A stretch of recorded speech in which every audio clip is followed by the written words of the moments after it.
আলী ইবনে আবি তালিব রাদিয়াল্লাহু আনহু বললেন যে তুমি যদি কোনো মুসিবতে পড়ে যাওয়া সবর করো, তোমার কলম চলতেছে, মুসিবত পার হয়ে যাচ্ছে, তোমার কলমে লেখা হবে যে অনেক নেকি তুমি পেয়ে গেলে।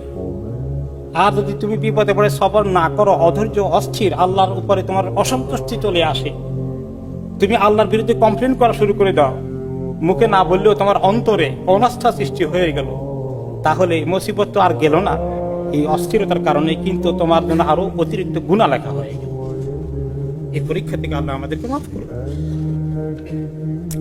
আইয়ুব আলাইহিস সালাম 18 বছর অসুস্থ ছিলেন, ছেলে মেয়ে সব হারালেন, টাকা পয়সা সব চলে গেল, শেষ, কাছের দূরে সবাই চলে গেল, একজন মাত্র তার বিবি ছাড়া কেউ থাকলো না তার পাশে। এত অসুস্থতায় তার পাশে মানুষ থাকতে পারে না, কিন্তু তিনি কোনোদিন আল্লাহ তাআলার কাছে অধৈর্য অস্থিরতা প্রকাশ করেননি, কোনো কমপ্লেনও করেন, ধৈর্যের সাথে মেনে নিয়েছেন।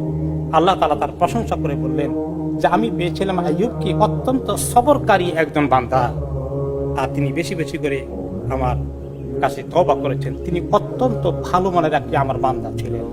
আল্লাহ তাআলা ওনাকে স্বীকৃতি দিলেন কোরআনের মধ্যে। নবী করিম সাল্লাল্লাহু আলাইহি ওয়াসাল্লাম সুন্দর দোয়া আমাদেরকে শিখিয়েছেন, লম্বা দোয়া, সময় কম, কমপক্ষে ওইখানে একটি শব্দ আছে, আল্লাহুম্মা ইন্নী আসআলুকা রিদা বাদাল কাদা। আল্লাহ, আপনি আমার জন্য তাকদীরের যে ফয়সালা করে দেন, এটাকে মানতে যেন আমার কষ্ট না হয়, এই তৌফিক আমাকে দিন, আমি যেন যে কোনো অবস্থা আপনার ফয়সালাকে সন্তুষ্ট চিত্তে মেনে নিতে পারি।